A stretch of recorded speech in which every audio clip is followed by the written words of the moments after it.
Everybody stand by. I want to get some official reaction now from the Donald Trump campaign. Joining us, his national spokesperson, Katrina Pearson. She's joining us now live from Dallas. Katrina, thanks very much for joining us. We've seen the response from Donald Trump on Twitter, in which he says specifically, and I'll read it again to our viewers, Corey Lewandowski, my campaign manager, and a very decent man, was just charged with assaulting a reporter. Look at tapes, nothing there. So what's the official word now? Is he going to keep his job? Is he going to take a leave of absence? Does Donald Trump have total confidence in his campaign manager? Yes, we actually have total confidence in our campaign manager, and we feel that he's going to be exonerated. Well, if this is no different, for example, when I am in the middle of the scrum and get smacked around by television networks, I don't go and sue the television network because I have a cut on my arm from a camera. Everyone knows at these type of scrum events, there is some jostling around and some pushing. And the second you cross that Secret Service threshold, you will be moved away from the candidate. This is not new. Corey Lewandowski is going to beat this. He will plead not guilty, and we'll just have to let this process play out. So in other words, until all this is resolved legally, he stays on the job as the campaign manager? He's not going anywhere. Is that what you're saying? Absolutely. That's exactly what I'm saying. Again, these charges here, we keep forgetting the initial charges that she made, that the reporter made in her own words, and they are out there. She specifically says that he aggressively grabbed her and nearly threw her to the ground. It is very obvious that is not what happened in this case, and Mr. Lewandowski is definitely going to fight it. Because you can see that he did grab her arm over there as he was trying to stop her from asking questions to Donald Trump. And there was a reporter from the Washington Post who backs up her version. And so clearly there was some sort of contact between Lewandowski and this reporter, Michelle Fields, right? Well, it's actually the reporter at the Washington Post that created the narrative. I mean, what we've seen over time is the story did change a little bit, and she didn't even go to the authorities for a couple of days after the attention started to run up. And I think we're also going to see moving forward that she wasn't too concerned about the reaction initially. She didn't contact the campaign. She didn't contact the authorities. She didn't contact anyone other than Twitter when the alleged incident occurred. Well, let me ask Danny Savalas, our legal analyst, if he's still there. Danny, are you still with us? He's not there. I wanted to ask because the point is that she waited 3 days before she contacted police, if that was a legal issue as far as his defense is concerned. The whole notion, though, that he didn't know who she was. He claimed he didn't even know who she was. He had no contact with her. There are a lot of people now, as you know, Katrina, who are accusing him of lying, that he knew she was with Breitbart. He knew who she was. He wanted to deliberately stop her from asking questions. That's why he grabbed her arm and stopped her from effectively asking questions. Well, I think that's absurd. I know a lot of these reporters and bloggers think that they're known, and they're really not. You can tell by looking at another angle of the video, he's just walking through the crowd accordingly. I mean, this is what the campaigns do. It's particularly when you cross the threshold of the Secret Service. He barely even looked at her, more or less. You can't even tell that he even made eye contact with her. How's he supposed to know who every single writer is? It's insane to assume, particularly with the number of reporters that are always trying to talk to Mr. Trump. Immediately after, they walked into a brick wall of reporters. So of course these things kind of happened in the scrum. If anything, perhaps campaigns, particularly presidential campaigns, should begin to change the rules of the type of access the press gets from here on. Why was he even there blocking, in effect, for Donald Trump? I've covered a lot of campaigns. Campaign managers, they usually have a different role than somebody walking behind the candidate, preventing journalists from asking questions. Well, they do, and in this case, Corey was one of those people, but there are many campaigns, particularly when you have a smaller staff, who take on multiple roles, and this is one of them. And this is what I find is so interesting, is that I myself have been moved around by staff members of campaigns, even lower level staff members who are helping at a particular event. So again, this is nothing new. At the same time, the allegation is that he grabbed her aggressively, nearly throwing her to the ground. That did not happen. It's not on the video, and Mr. Lewandowski will be cleared of all charges. One final question. We do remember after this incident, at one of the election nights, he had an event, a news conference, plus the statement he was delivering at Mar-a-Lago, his club in Palm Beach. And deliberately, it looked like Corey Lewandowski was standing right behind him as a vote of confidence, if you will, by Donald Trump, in a vote of confidence for Corey Lewandowski. Was that staged deliberately to show he had confidence in his campaign manager? Well, no, I think you could look back at other election nights. Many of the staff, including myself, have shared the stage with Mr. Trump on victory night, so that's nothing new.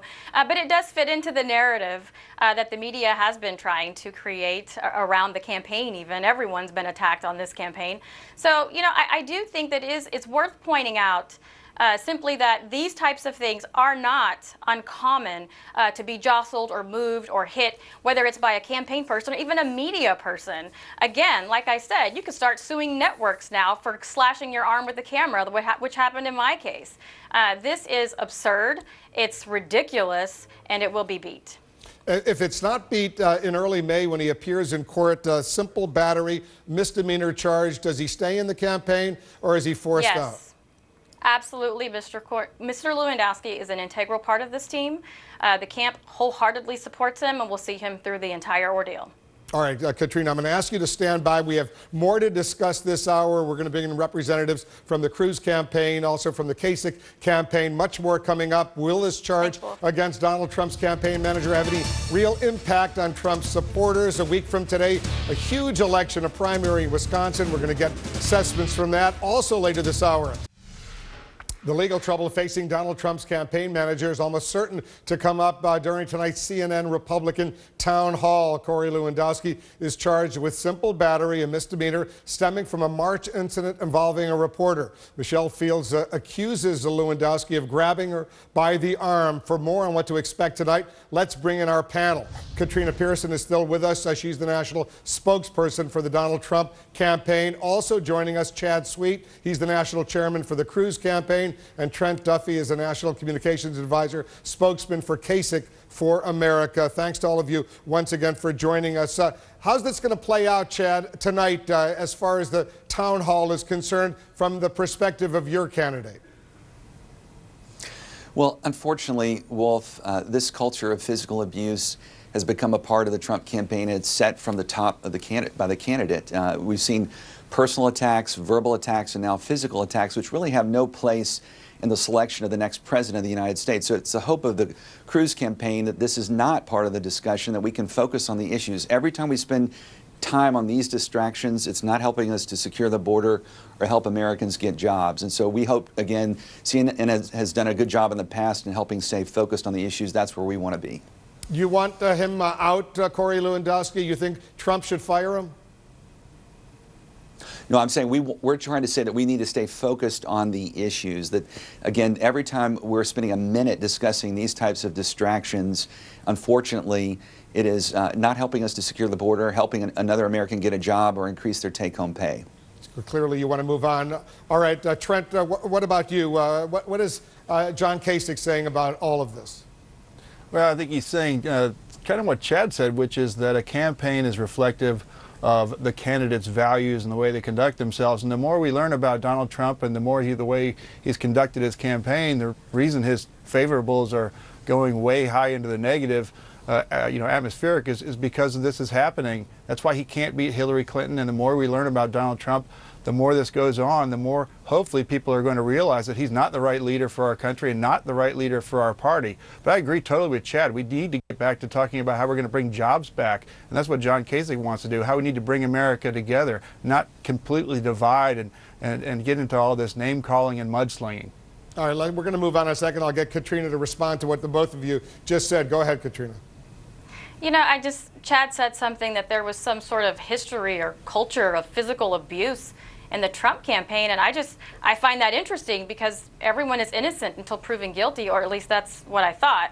But more importantly, the reason why Donald Trump is winning and the other candidates aren't is because he is putting out his vision that is different from the other candidates. Mr. Trump wants to move forward. He wants a 21st century foreign policy mission.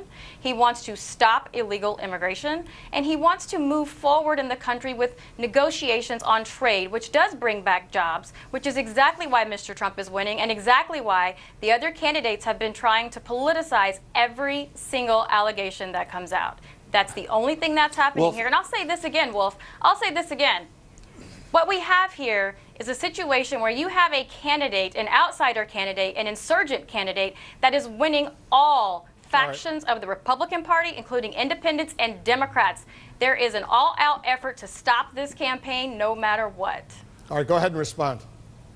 Well, it's just not the I was just case. going to say that. One at a ahead, time. Chad. Yeah, go ahead. So the key thing here, though, to be fair, Katrina, is that you've got your candidate literally at your rallies saying that he'll pay the legal bills for those that engage in physical violence. It should be no surprise that we see this same culture reflected even at the campaign manager level. And I'll tell you this, you can't make this stuff up. The Corey has selected for his defense counsel Kendall Coffey, who was a disgraced U.S. attorney under Clinton that had to resign in 1996 because why? He bit a stripper. Scott Richardson. So if anyone knows about how to defend on physical Corey abuse, Lewandowski's attorney. See, this is what I'm talking about. Again, trying to politicize an incident. Scott Richardson is Corey Lewandowski's attorney. We're not politicizing an incident. He was charged by the Jupiter Police Department today. But you this just is a gave real a thing false that happened. name The entire country. Hold on. The entire country. Richardson Go ahead. The entire, is Corey the entire Lewandowski's country. attorney. Hold on a second. The entire country is watching footage of what happened, which the campaign previously denied. Now, I worked for President George W. Bush. I've been with Secret Service agents. I've been around the President of the United States. You made a point earlier about the notion that this reporter had somehow breached the security envelope of the candidate. There's a Secret Service agent right next to Mr. Trump. If he thought that there was a physical threat to Mr. Trump, he would have stepped in and stopped it. He didn't. So this is what's playing out. Nobody's politicizing this. We're all watching this in real time.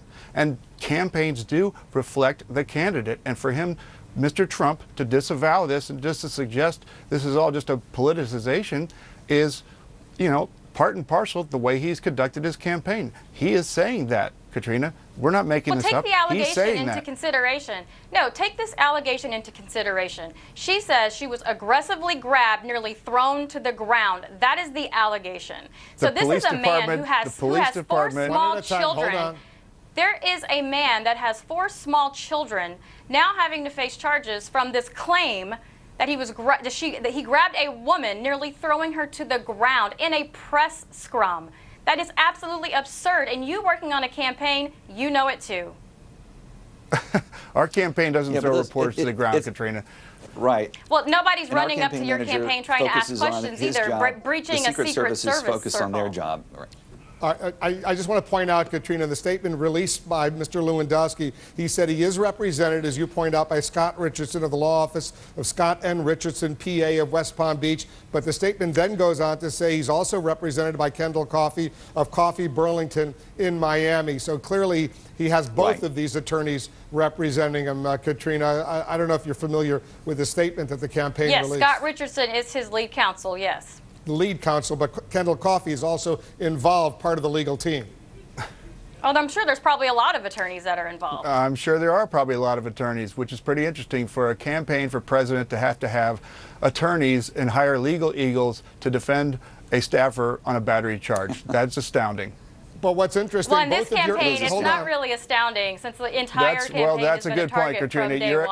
You're absolutely right. For your campaign, it's not astounding. This campaign has been under attack it's not from astounding, every and I think it's shocking. It says a lot that you would it says a lot that you would choose a counsel in any role whatsoever that formally bit a stripper and had to resign in disgrace as a U.S. attorney. But let's agree on this, Katrina.